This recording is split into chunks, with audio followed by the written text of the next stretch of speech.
నమః పార్వతీపతయే హర హర మహాదేవ హర. శ్రీనగర్లోని అత్యంత గొప్పనైనటువంటి శక్తిపీఠము సారికాపీఠము. సారికా శక్తిపీఠం. జలోద్భవుడు అనేటువంటి రాక్షస సంహారం చేయడం కోసం అమ్మవారు ఈ గిరిస్వరూపంలో ఇక్కడ వెలిసిందని అమ్మవారి యొక్క మూర్తి అత్యంత పెద్దదైనటువంటి మూర్తి. సారీం చతుషష్ఠి కళా ప్రపూర్ణ, చతుషష్ఠి కళలకు ఆరాధితమైనటువంటి సారికాపీఠము. ఇదే శారదాపీఠంగా వెలుగొందుతూ ఉన్నటువంటి పరమధామం. శ్రీచక్రము అనంటే శ్రీచక్ర ఆకారంలో ఉండేటువంటి పురమే శ్రీనగరం అని.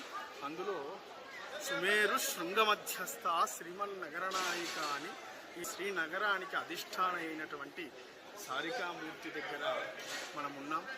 జలోద్భవుడు అనేటువంటి ఒక గొప్పనైనటువంటి రాక్షసుడు ఇక్కడ ప్రాంతంలో ఉన్నటువంటి వాళ్ళందరినీ కూడా హింసించేటువంటి క్షణంలో ఇక్కడ ఉన్నటువంటి దేవ మానవ గంధర్వ సిద్ధులంతా కూడా అమ్మవారిని వేడుకుంటే అమ్మవారు సారికాస్వరూపంలో ఈ మహత్తరమైనటువంటి శిల రూపంలో వెలిసింది అని.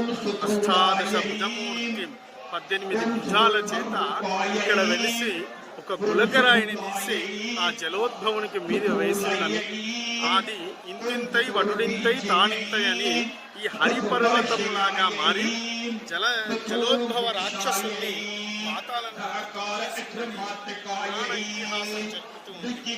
అత్యంత వైభవోపేతమైనటువంటి ఈ సారికా పీఠాన్ని చూడడము మనందరి యొక్క అదృష్ట భాగ్యం.